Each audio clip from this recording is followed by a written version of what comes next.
आता है, mental purity आती है, टॉक्सिन्स रिमूव करने का एक एक्सीलेंट वे है, वाइटल फोर्स बढ़ता है, लिवर हेल्थ अच्छी होती है, यूरिनरी सिस्टम आपका अच्छा होता है, लंग्स अच्छी तरह काम करना शुरू करते हैं, ब्लड सर्कुलेशन अच्छा होता है, स्किन अच्छी होती है, नर्वस सिस्टम अच्छा होता है और वजन तो जाता ही जाता है।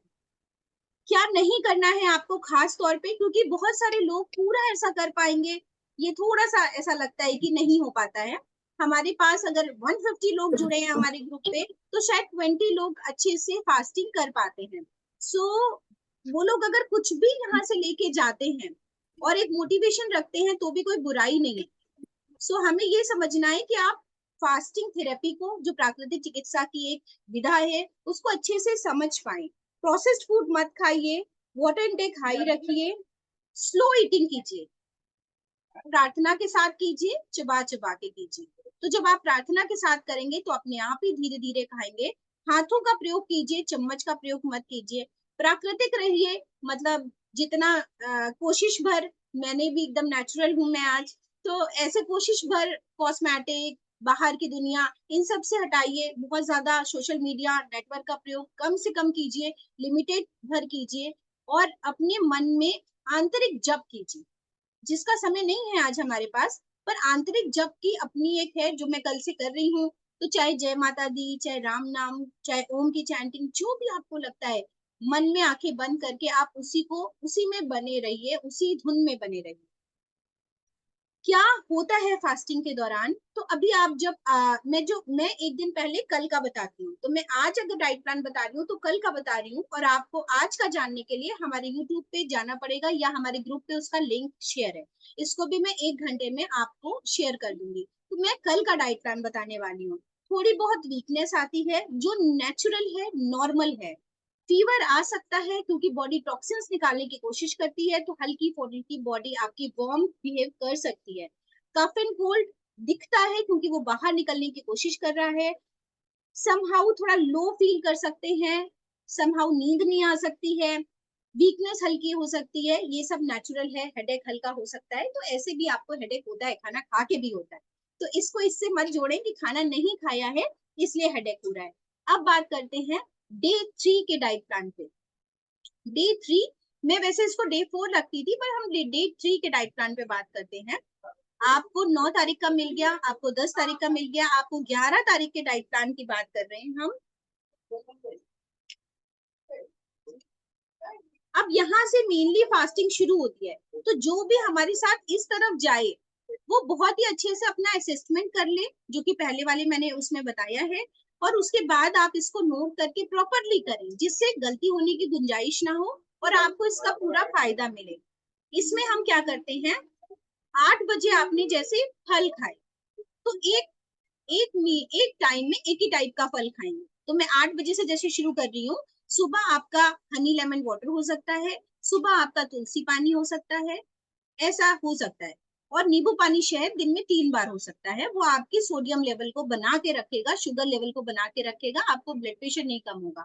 तो नींबू पानी शहद, अगर लोग शहद नहीं यूज करना चाहते हैं तो आप मिश्री, धागे वाली जो देशी मिश्री होती है, या गुड़ का इस्तेमाल, जैगरी का इस्तेमाल कर सकते हैं। ठीक है।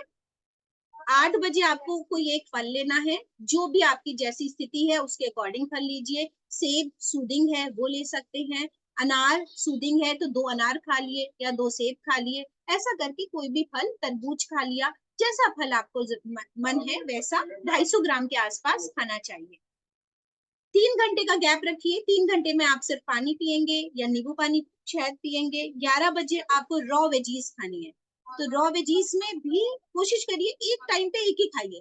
जैसे आपके पास गाजर होगा, खीरा होगा, ककड़ी होगा, है ना, तो आपने जैसे खीरे ही काट लिए, दो दो या 3 खीरे काट लिए, लेमन को स्प्रिंकल किया और खाया, हल्का सा सेंधा नमक डाल के, जैसी आपकी इच्छा हो। थोड़ी मिंट की पत्तियां भी उसमें काट सकते हैं, डेकोर कीजिए उसको और अच्छा भी फील होगा। 11, 12, 1, 2, 2 बजे आप फिर से फ्रूट ब्रेक लेंगे, फिर से फल खाइए। अब मेरी कोशिश ये रहती है कि सुबह के समय आपके एप्पल जैसे सूदिंग फ्रूट होने चाहिए, और इवनिंग तक आते आते आपके पास सिट्रस फ्रूट्स होने चाहिए, लाइक ग्रेप्स हैं, ऑरेंजेस हैं, कीवी है, ऐसा। और थोड़ा और शाम को आते आते वाटरी फ्रूट्स होने चाहिए, जैसे वाटरमेलन है, मेलन्स है, ठीक है। एक ही टाइप का फल खाइएगा, पेट भर के खाइएगा। तो ये हमारा 2 बजे हो गया। 5 बजे फिर से रॉ वेजिटेबल्स खाइए, जिसमें ककड़ी ले लीजिए, गाजर ले लीजिए, बहुत अच्छी है, थोड़ा बहुत बीटरूट काट लीजिए, टमाटर खाते हैं बहुत सारे लोग, वो ले सकते हैं आप। कहीं पे भी हमने कुछ भी कुकिंग नहीं की है, स्टीमिंग भी नहीं की। और फिर 8 बजे आप फाइनली कोई भी एक फ्रूट खा के सो जाए, तो जिसमें जो फ्रूट है वो बनाना भी अच्छा फ्रूट हो सकता है, जो आपको कार्ब रिच है और आपको एक अच्छा गुड फील देगा, भूख नहीं लगने देगा। तो इसमें आपका मैंगो और बनाना हो सकता है। डायबिटिक पेशेंट है तो उस हिसाब से आप दूसरा फ्रूट चूज करेंगे। रात में बिल्कुल सोते समय, मान लीजिए 10 बजे तक आप सोते हैं या 9:30 सोते हैं, तो आप एक हल्दी पानी बना करके पी के सो जाए। हल्दी पानी गर्मी है तो बॉईल जरूर आप करेंगे कच्ची हल्दी को या रॉ प्योर टर्मरिक को, लेकिन आप उसको बहुत गर्म मत यूज करें, आप उसको थोड़ा ठंडा हो जाने दें और पी करके आप ऐसा सो जाए। ये एक ऐसी आपको उस तरफ ले जाएगा, रिजुनोवेशन की तरफ, कि आपको एक अच्छा सुकून देगा। हर एक मील को आपको प्रार्थना के साथ खाना है, पालथी लगा के, या टेबल पे बैठ के खाना है, या जमीन पे खाना है, या आपकी चॉइस है। कायदे से तो नीचे मोड़े पे बैठिए जिनके पैरों में प्रॉब्लम है, या जमीन पे बैठिए, अर्थ एलिमेंट आपको टच होना चाहिए। और हाथ धो करके प्रार्थना के साथ हाथ से खाइए। जितना आप फलों को पूरी तरीके से खुद से उसी समय काट के हाथ से खाएंगे, उतना आप कनेक्ट कर पाएंगे प्रकृति को। मतलब माइंडफुल ईटिंग कीजिए, ठीक है। तो ये बात पूरी तरह बहुत सरल शब्दों में बहुत बार से करा रही हूँ, तो कुछ भी मुझे लग रहा है मैं नहीं छोड़ती हूँ। फिर भी अगर कोई क्वेरी है, कोई चीज बात है, तो आप उसके बाद पूछ सकते हैं। किसी को भी आप फॉरवर्ड कर रहे हैं मेरे वीडियो, तो डायरेक्टली कनेक्ट करने के लिए जरूर कहें, बिकॉज आप पूरी बात नहीं समझा पाते हैं और फिर मुश्किल होती है लोगों को, और वो प्रॉब्लम में भी आते हैं। सो अब बात करते हैं एक मेडिटेशन की। एक मेडिटेशन कर लेते हैं, फिर ओपन करते हैं, हम आपसे बात भी करते हैं। आंखों को आहिस्ता से बंद कर लें, सीधा बैठ जाएं या सीधा लेट जाएं, जैसा आपको ठीक लगे वैसा करें। कुर्सी पे बैठे हैं तो आप पालथी मार लें, बेड पे बैठे हैं तो पालथी मार लें। पालथी मारने में समस्या है तो दीवार की साइड आ जाएं, सिरहाने की साइड आ जाएं, थोड़ी टेक लगा लें। Spine should be erect. Either उसको सपोर्ट मिल रहा है, नहीं मिल रहा है, डजेंट मैटर, वो सीधी होनी चाहिए आपके ध्यान के समय पर। और आपके पैर या पालथी में होने चाहिए, या जमीन से ग्राउंडेड होने चाहिए। इतना आपको ध्यान रखना है। या सीधा लेट जाए शवासन की मुद्रा में। आंखों को बंद कर ले, हथेलियां ऊपर की ओर खुली होनी चाहिए। किसी भी मुद्रा में हो, ज्ञान मुद्रा, चिन्ह मुद्रा, और हृदय मुद्रा, जो भी आपको पसंद हो आप उसमें बैठ जाएं। धीरे धीरे अपनी आती जाती श्वास को देखें। सारा ध्यान आपकी नॉस्ट्रिल के आसपास, ऊपरी होंठ के ऊपर, नाक के चारों तरफ। बहुत ध्यान से, सूक्ष्मता से अपनी आती जाती श्वास को देखते जाएं। किस नॉस्ट्रिल से श्वास आ रही है, किस नॉस्ट्रिल से जा रही है। आती जाती श्वास को महसूस करें।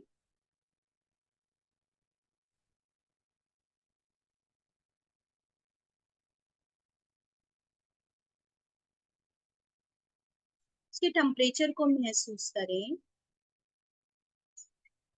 और श्वास हमारा सबसे बड़ा पहला भोजन है, जिसके लिए हमें ग्रेटिट्यूड करना चाहिए। ऑक्सीजन ब्रेथ सबसे महत्वपूर्ण है जो आपके पास है, तो उसके लिए हमेशा ग्रेटिट्यूड रखिए।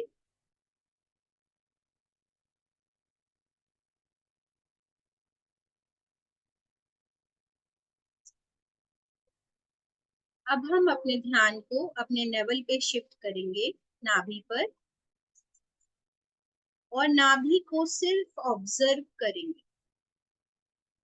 ऊपर और नीचे जाती नाभि को, पेट को हम सिर्फ देखेंगे। हम अपनी ब्रीदिंग को तेज या धीमा नहीं कर रहे हैं, हम सिर्फ उसे देख रहे हैं।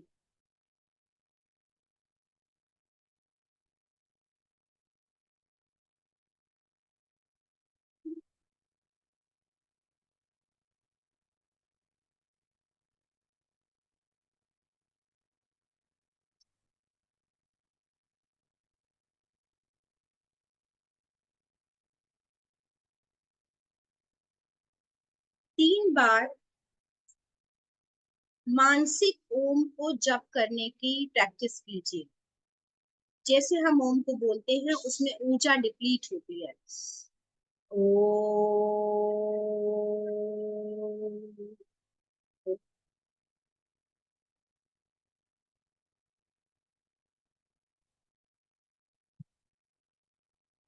आपको सिर्फ मन में ओम की धुन को रिपीट करना है।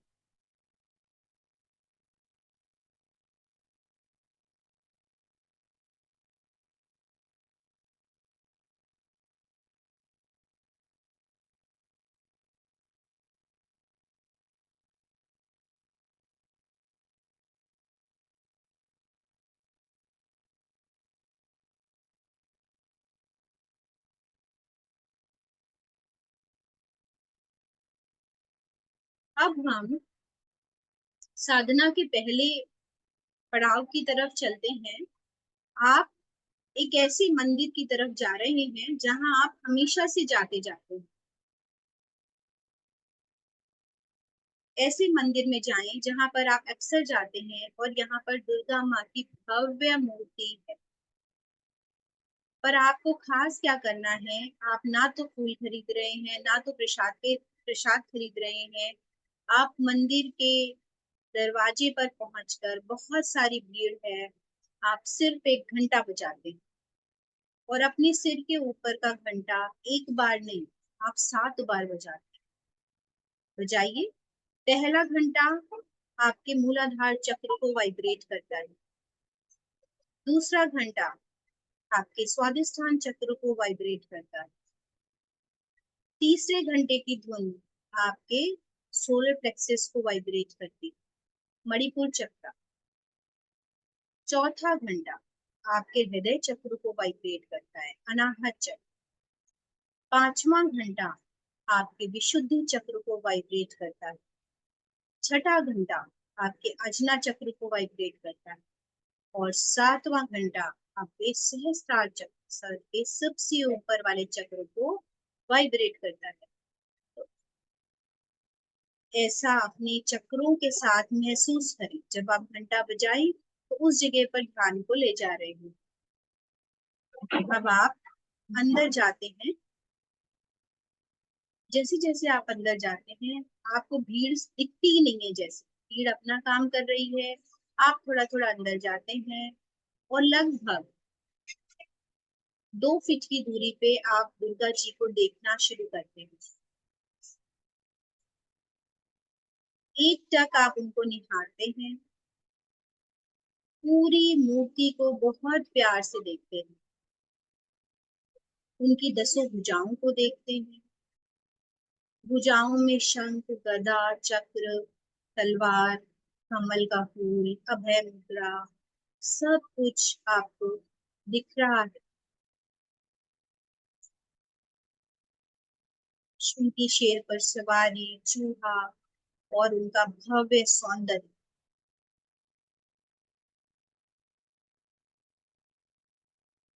धीरे धीरे आप दुर्गा माँ की मूर्ति को देखते जा रहे हैं, तो वो मूर्ति आपको बहुत पास दिखाई देने लग जाती है, आपके ही साइज की और आपसे थोड़ा सामने, जैसे वो आपको ही आशीर्वाद देने के लिए आ रहे हैं।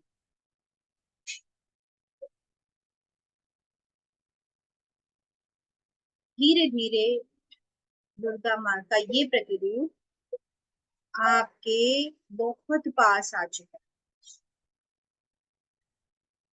अब आप आंखें बंद कर लेते हैं और थोड़ी ही देर में आपको वही छवि अपने अंदर महसूस होने लगती है। तो अब उसी छवि को, दुर्गा जी की, आप अपने अंदर दुर्गा माँ की छवि को देखते हैं। अपने चेहरे में उनके चेहरे का भाव, अपनी भुजाओं में उनकी भुजाओं जैसा, अपने हृदय में उनका हृदय, अपने शरीर में उनकी छवि।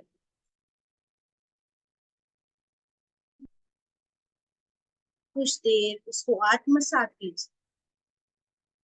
वैसे ही मुस्कुराना, वैसी ही अभय मुद्रा, वैसे ही अस्त्र शस्त्र आपके पास है, वैसे ही निडरता आपके पास है, वैसी ही शक्ति आपके पास है, क्योंकि दुर्गा माता हम सब में है। और इन सारे गुणों को हमें अपने अंदर अवशोषित करना है, जानना है। जितना हम उसको अपने पास रखेंगे, उतना हम उसको, उन गुणों को अपने अंदर विकसित कर पाएंगे। जितना हम किसी चीज को देखते हैं, महसूस करते हैं, अपने अंदर धारण करते हैं, उतना हम उन गुणों के पास चले जाते हैं। भक्ति यही है कि हम उनका अनुसरण करें। भक्ति इसलिए होती है कि हम उनको धारण करें और उनका अनुसरण करें। चारों, पूरे शरीर में एक अलग सी ऊर्जा, एक अलग सा लाल रंग, एक अलग सा कॉन्फिडेंस, एक अलग सी भव्यता, एक अलग सी ऊर्जा, और सभी के लिए निस्वार्थ हृदय में प्रेम आपके अंदर अद्भुत तरीके से विकसित होता जा रहा है।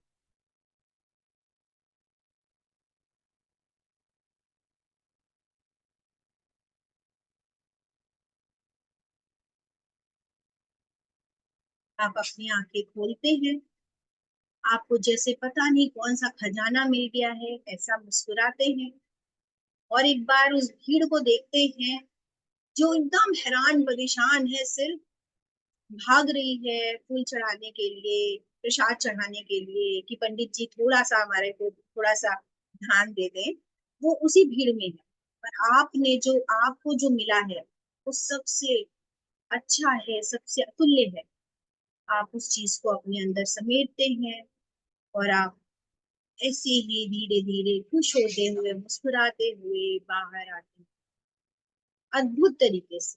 अगर आप याद करें कि जब आप आ रहे थे और अब आप जा रहे हैं, तो आपकी चाल में परिवर्तन है, आपके विश्वास में परिवर्तन है, आपके चेहरे में परिवर्तन है, आपके शरीर में परिवर्तन है। इस विश्वास के साथ कि आपके धारणा बनाए रखेंगे, इस तरीके से हम उनको धारण करेंगे, और हम इसी तरीके से जहाँ पे स्ट्रगल करना है संघर्ष करेंगे, जहाँ पर प्यार देना है वहां पर प्यार देंगे, जहाँ पर रोष दिखाना है वहां पर रोष दिखाएंगे। वैसा एक अद्भुत व्यक्तित्व हम अपने अंदर धारण करें जिसमें हर एक चीज हो।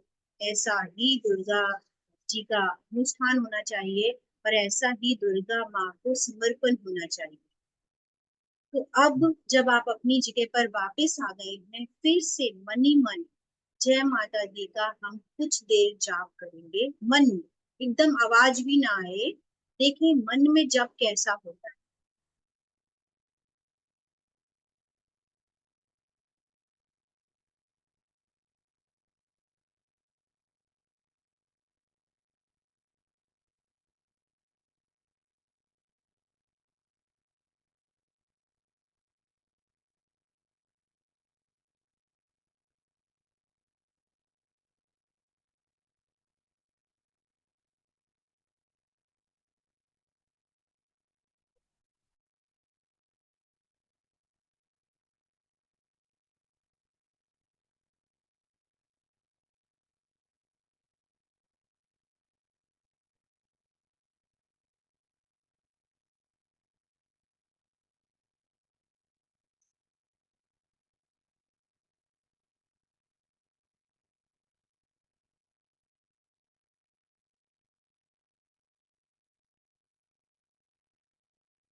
गहरी सांस लीजिए, सभी को धन्यवाद दीजिए, सेशन को धन्यवाद दीजिए जिसके माध्यम से आप तक बातें पहुंच रही हैं। हर उस एक व्यक्ति को धन्यवाद दीजिए जो आपसे कनेक्ट है डायरेक्टली और इनडायरेक्टली। हर उन लोगों तक अपनी इस अद्भुत ऊर्जा को पहुंचाइए, मन ही मन में। जो बीमार हैं, जो बुजुर्ग हैं, जो बच्चे हैं जिनको आपको इस ऊर्जा की जरूरत है, उनको इस ऊर्जा को सेंड कर दीजिए, उनको याद कीजिए और उनको ये अद्भुत ऊर्जा मिल रही है ऐसा भाव रखिए। ये ही सच्चे अर्थों में आपकी तपस्या होगी और वो स्वस्थ हो रहे हैं, उनको ये ऊर्जा मिल रही है ऐसा भाव रखना है। तो send your positive energy to your near and dear or needy person.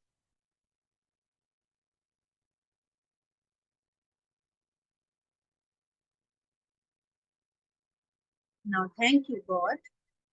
गहरी सांस लीजिए, अपने हाथ पैरों को थोड़ा थोड़ा हिलाइए, अपनी जो स्पाइन स्टिफ है उसको थोड़ा फ्लेक्सिबल कीजिए, फॉरवर्ड जाइए, थोड़ा बैकवर्ड जाइए, थोड़ा स्क्वीज कर लीजिए, हथेलियां आपस में रगड़ेंगे, आंखों पे रखेंगे और पामिंग करेंगे, मुस्कुराते हुए अपनी आंखों को खोलेंगे।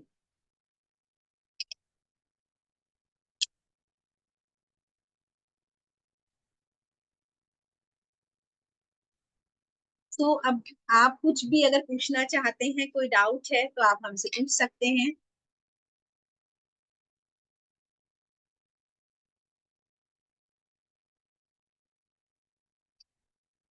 मुझे लग रहा है अभी तो हमारे पास सब पुराने खिलाड़ी हैं, तो सब एकदम एक्सपर्ट हो गए हैं। बस वो हमारी इज्जत अफजाई के लिए जुड़ जाते हैं, उनको खुद ही पता है क्या करना है। सो अच्छी बात है ये। सो आई थिंक हम लोग टाइम नहीं वेस्ट करते हैं, क्योंकि ये सेशन रिकॉर्डेड है तो उनके पास तक भी लोगों तक पहुंचेगा। सो हम लोग आज विदा लेते हैं, फिर से कल 12 बजे कनेक्ट करते हैं। शुभ Navratri. Thank you ma'am. Thank you ma'am. Welcome. Thank you ma'am.